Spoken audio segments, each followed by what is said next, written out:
If the idea of creating a self-portrait feels daunting or difficult, which I totally get, I would love for you to try this version.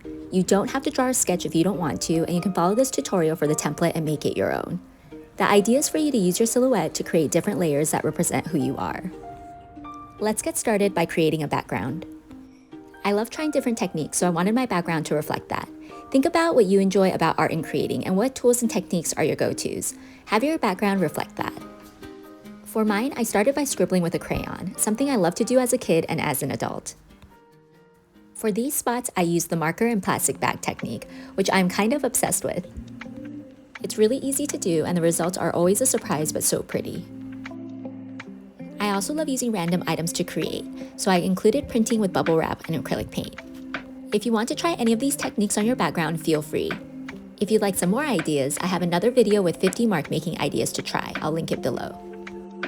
I left the center blank since the silhouettes are going over it, but because they flip, you can fill in your entire background. Either way is okay. Next, we're going to create the first silhouette, which is going to be you. I sketched on tracing paper because I like the transparency of it, and how it represents our physical appearance is just the first layer, and there's so much more to us beyond that. If you don't want to draw or sketch, that's totally okay. Don't let this part discourage you, and instead try something else that feels more comfortable. You can use the photo instead, or you can trace a photo with Sharpie, which looks really cool. I'll link a post below. You can also cut out your profile silhouette, or try painting a portrait Picasso style, or in a very abstract manner where you don't have to stress about getting all the features exact. I have a Pinterest board with a bunch of ideas, so I'll link that below. Once you have this first layer ready, you're going to cut it out. This shape is going to become your template for the rest of the layers. Leave about a ½ inch of extra paper at the bottom. This part will be glued down and allow the silhouettes to be flipped. Once you're done, you can set this first silhouette aside to trace and use as a template for the other layers. For the next layer, take inspiration from something you enjoy doing. I love looking up at the clouds, and I'm always taking pictures of them, so I wanted one of my layers to reflect this. I took old paintings I made, cut out the silhouette shape, and then glued more pieces down. You can use a collage technique like I did, or you can try painting or using another technique that you really enjoy. The third layer represents who you feel is an important part of your life. Being a dog and cat mom is a huge part of who I am, so for my piece, I wrote the names of all of my fur babies I've had, then added pictures of them. I used a color printer and regular printer paper to print out my photos. This is Luciano, Makani, Valentine, Jeffrey, Bernard, Simone, and Bubba. They have taught me so much about unconditional love, loss, grief, and joy. The fourth layer is going to feature your favorite colors and color combinations.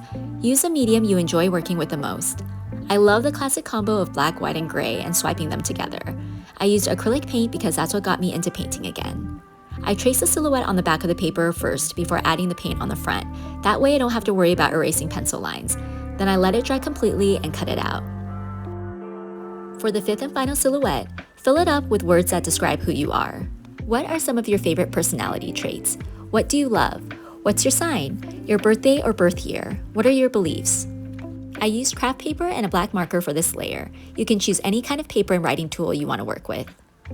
I decided to make 5 layers, but if you want to make more, you totally can. Keep in mind the more layers you make, the less you'll see when they're all laying side by side.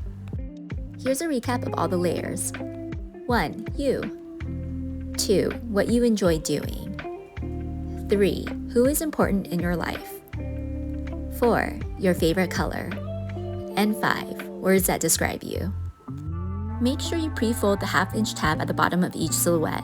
I used a scoring tool for mine since some of the papers are thicker and harder to fold on its own. Now we can arrange all the layers and glue them down. Decide how much you want each layer to show and where you want each layer to be placed. Then start by gluing the last silhouette down first.